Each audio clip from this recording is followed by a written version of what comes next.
D&D Storytime, The Adventures of Aethelfonz the Bard, Part 1. Way back in 3.5 edition, I had this grotesquely overpowered bard. This guy could bluff his way through anything, especially the DM's major plot points, and that was a bit of a problem. One day we got to sneak into the Lich's dungeon, so the gnomish bard, the elf something and a half-orc, all dress up as the Lich's guards and sneak on in through the sewers. We run right into the Lich, straight into him. What are you three guards doing in the sewers? Oh, Mr. Lich. Sir. We're, of course, making sure that no adventurers are sneaking in through the sewers. Sir. He totally fell for it because I rolled like a 30 on my bluff check, and we walked right on in. Stay tuned for Part 2. Aethelfonz the Bard, Part 2. We finished whatever we were doing in the dungeon and started sneaking back towards the sewer entrance. The Lich was still there. Why are you three guards back? Oh, Mr. Lich. Sir. Somebody, indicates the half-orc, left their keys in the sewer. Now, for that one, I didn't actually roll very well. I'm not sure I believe you. Before the DM could make up his mind, I roll again. Much better. Okay, I left my keys. I appreciate your honesty. But answer me this. How is there suddenly a gnome, an elf, and an orc on my entirely human guard staff? I roll a 1. Well, obviously we're adventurers trying to play you like a fool.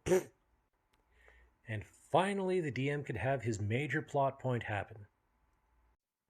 Aethelfonz the Bard, Part 3.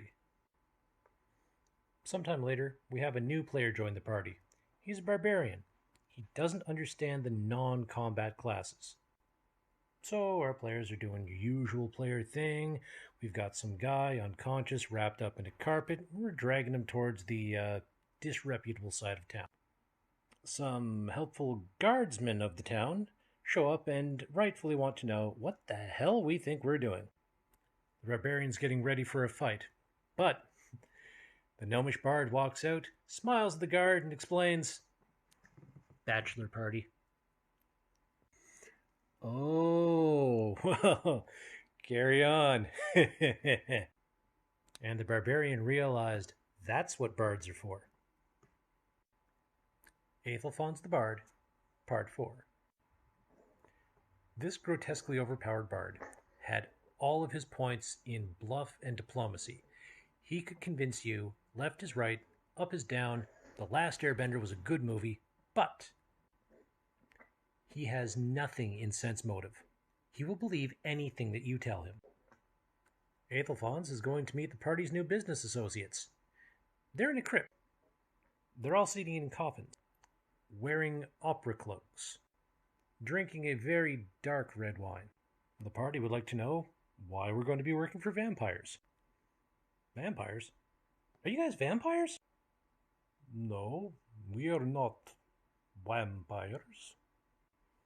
Oh, well, guys, they said they're not vampires, and they would know, right? And that's how we started working for the Vampire Mafia. Aethelfonz the Bard, Part 5.